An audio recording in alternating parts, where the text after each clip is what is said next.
Master Testfatsion here, host of Bleacher Report's Untold Stories, back here with the Players Coalition. And I'm here joined by Eagles safety Malcolm Jenkins. Thanks for joining us. I appreciate you having me. Absolutely, man. And, commending the work that you've been able to do in the city of Philadelphia. It's obviously been more highlighted over the last couple of years, but throughout your career, how involved you've been in the community. Can you express, why do you do this? Well, I think, I had a great upbringing from both my parents, and just they were living examples of like what it means to give back and then to see the impact. So like I watched my dad, be a father figure to other kids in the neighborhood that didn't have present fathers or whatever, whether it was signing them up for football, taking us all to and from practice. And then to watch over the years the impact that had on just those individuals. We had not only myself, but two other kids within a block radius make it to the NFL. Both of them, my dad signed up and was taken to and from practice. And so I just saw real life examples of what it means to like just, within your own sphere of influence, do what you can to impact others and the trajectory that can take somebody on. And so here I am now with this platform, these resources, the influence, to do way more than just that. And so we started with my own foundation, and what I recognize with charitable work and philanthropy is that it's needed, because it's that help that you need right now, whether you're, giving away food drives or scholarships, things like that, but it doesn't fix the problem. And so we were taking kids from my foundation and our programs while they were safe with us and learning things and doing things. We were sending them back home to environments that were the reason, that they were, underserved or at risk. And so we started looking at how do we actually change their environments, and that, turned to policy. And you started looking at what's going on socially, whether it be police brutality or over-policing, the school systems, housing, all of it. You start looking at all of the systems that make our society, and you recognize how lopsided they are, how much the racial disparities there are in all of these different systems, and we want to know how to break them down. And then we've just slowly just been kind of learning and walking, but just doing things, doing as much as we can with the platform. And then, somewhere along there, we all realize that we can get a lot more done when we're working together, when we're supporting each other. So what I'm doing in Philly, I got a group of guys behind me that'll show up, and vice versa, all over the country. And it's been working. So instead of just only doing, what I do with the Malcolm Jenkins Foundation, in my particular neighborhoods, the coalition is really giving us an opportunity to have, I think an impact far beyond anything that we even probably thought we could get accomplished when we started out. And it seems like the Eagles have been a great example of how you've, not just yourself, but a lot of people in that locker room have been able to come together for great causes. One of them of note is the city's bond program that you guys were able to team up together. How were the Eagles and the Eagles players or even people in the organization able to chip in towards a very unjust system? Yeah, so one of the things that as we negotiated with the league that we created was each team was supposed to create a social justice fund in which players and staff can put their money, former and current players can put their money, and the organization, the team, has to match it up to $250,000. So the first year we did it, I think we were right close to that number. So we're around just under $500,000 that we created in this fund. And we have a board of players with some assistance from the staff that decide where that money goes. And so we put out applications to a ton of the organizations in the city that have to deal with either criminal justice reform, education, or reentry, helping people get jobs and economic assistance. And one of the things that we wanted to do was assist the bail fund. Most cities have a bail fund, and the reason we wanted to do that is because most people have you think if somebody needs bail, they probably committed a crime or did something wrong. When you start realizing the type of things people get arrested for or are held on bail for, they're just there because they can't afford the fine. It's not about them being innocent or guilty, because this is all pre-trial.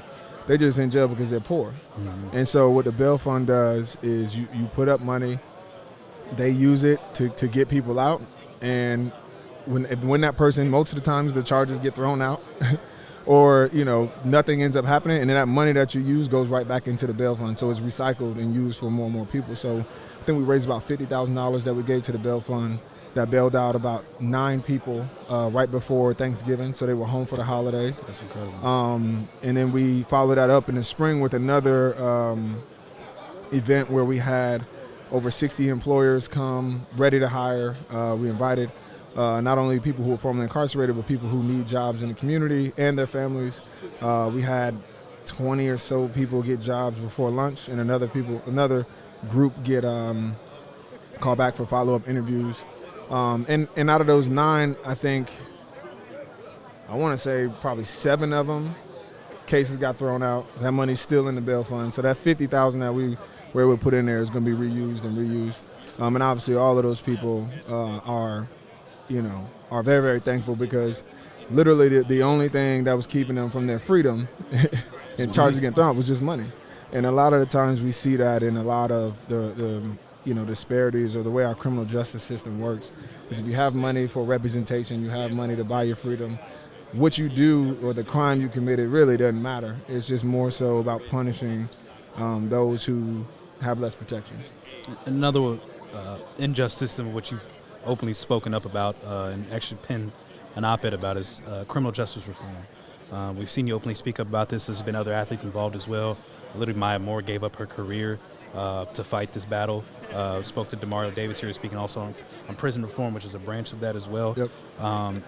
Explain to them why criminal justice reform is unfair in this country, and why does it continuously punish the people that look like me and you? Yeah, I think, criminal justice reform is such a broad term, because the system is so broad. You've got, bail, parole, and probation. You've got behind bars, pretrial, once you get out, reentry, what things contribute to recidivism. And so for me, I started to look at, okay, how do you keep people from going back to jail? Because we recognize that this system is cyclical, and it's set up in a way in which if you offend it or you get caught up in it, it's very, very easy to stay in it, even if you don't commit another crime. So if you look at, one, what are the things that you have to keep you from going into prison or to jail in the first place? So let's look at prevention, whether it be education or programs that give people an opportunity to do the right thing. Once they do get caught up in the system, you want them to have the proper representation. You don't want them being held because they're too poor.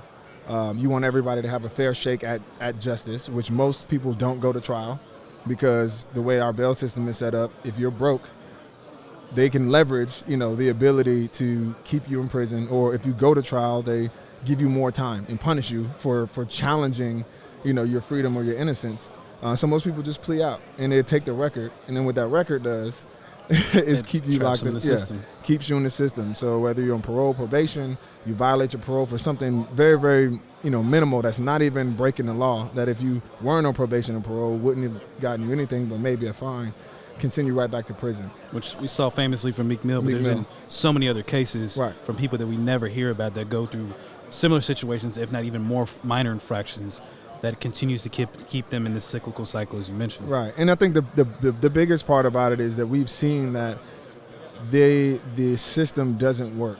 We saw with the war on drugs and how it really ended up being a war on poverty and decimated black and brown communities across the country by incarcerating leaders, fathers, mothers, innovators, and just literally decimated, communities. And all of the statistics say that the tough on crime rhetoric and policy makes it worse. It's more expensive for us to house people than it is to educate people. When you keep somebody in the system, it keeps them not only keeps them in the system, but it generationally affects that household. And you create pockets of communities that are just in despair because of the system, and it's so broad that you really got to be meticulous about how you go about it. And so that's been the good thing about the coalition, just having a bunch of different guys focus on a few areas. Whereas, I've been on the criminal justice thing. You got some guys that are on education, some guys that are talking about economics and job opportunity. But it's so broad that we need everybody to recognize what's going on first, and then really stand on the table so that we can change this. Because, quite frankly, the system is working like it was designed to work, and that's one thing that that we don't talk about often, is that this system was designed to protect a certain population at the expense of another, and over time it's really just destroyed, I think, the fabric of this country. And until we think about radical changes to how we go about, punishment or, correcting people, we'll continue to be in this cycle. As a black man, there's oftentimes we have to deal with the fact that you will not be able to see the entire piece of the pie. Mm-hmm. And dealing with that reality is a very sobering and difficult thought, because it leaves you in a state of despair whether, what to do. Yeah. How do you battle with that reality where you will not see, more than likely would not see this radical change as much as we want it, but right. You continue to push forward. How do you battle with this daily thought?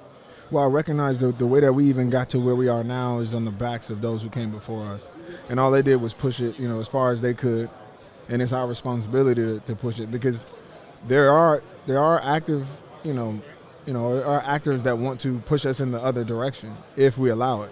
And I think we can't grow weary of the fight. As hard as it is, and it is an uphill battle, you probably won't see it in your own lifetime.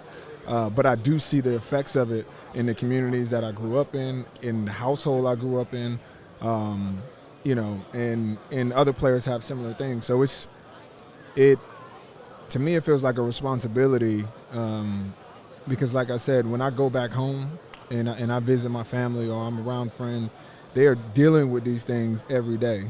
And so while it might not, affect me, or it might not come to fruition in my lifetime, it's important for me to do it for the next generation, my kids and their kids, and really just for the betterment and future of our country. Absolutely. Yeah. Appreciate all the work that you're doing off the field.